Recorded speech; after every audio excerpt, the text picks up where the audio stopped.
My name is Bart Bell. I am a 2012 StarChefs.com Rising Star. We are at my restaurant, Crescent Pie and Sausage Company in New Orleans. Today we are going to make Creole Charisse and pan-fried mac and cheese with braised kale on top. Let's go in the kitchen and get started. First, we're going to start by grinding some pork shoulder. It's already been cubed by the butcher, and we are going to use our brand new Hobart sausage grinder.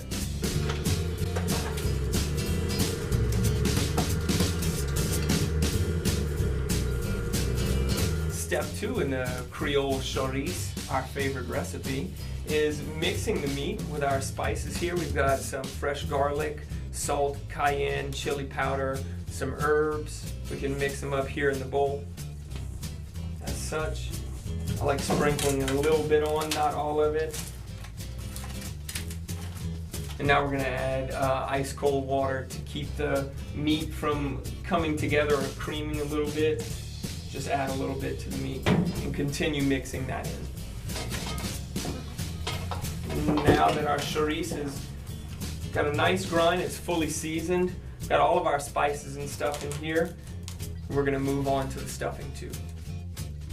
And now we are on to stuffing the sausage with our new Hobart food cutter with the sausage stuffer attachment provided. First we're going to rinse the salt off of the hog casings and then just slide the casing onto the stuffing tube. That should be enough for the 5 pounds that we're stuffing. Tie a quick knot in the end so not to lose all the meat that you worked so hard seasoning and grinding.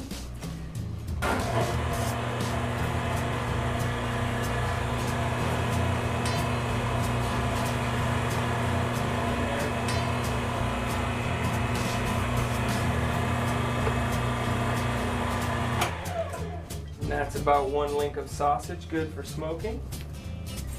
Get my knife here. Cut it so we can tie a little knot in the other end. And there we go. There's 1 link of sausage ready for smoking. And one of my favorite ways to eat that smoked charisse is over pan-fried mac and cheese and braised kale. Here I've got a bucket full of fresh farmer's market kale that I've trimmed. So now we've loaded up the kale here in the Hobart salad dryer. Let's go for about a minute. As soon as you set the timer, the spinner starts spinning. You're drying the kale.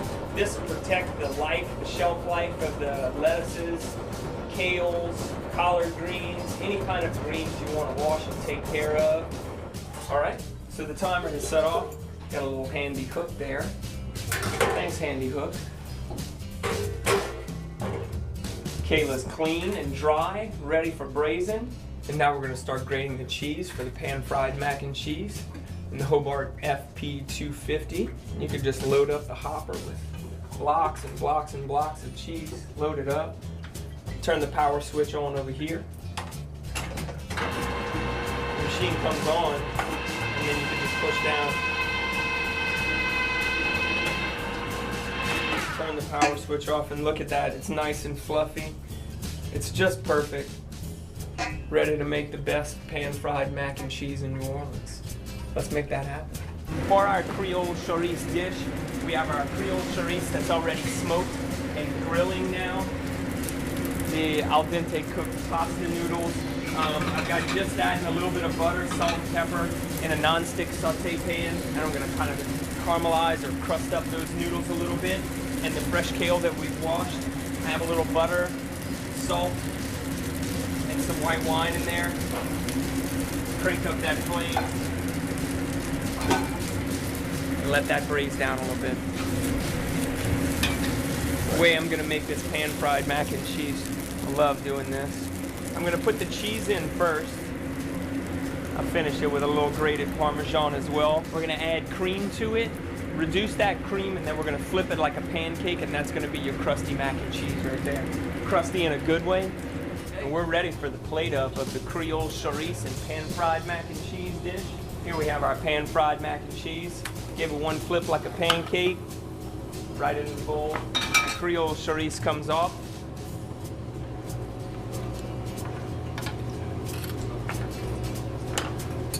And then the braised kale finishes this dish right over the top. There we go. Pan-fried mac and cheese, Creole Charisse, and braised kale. Cheers.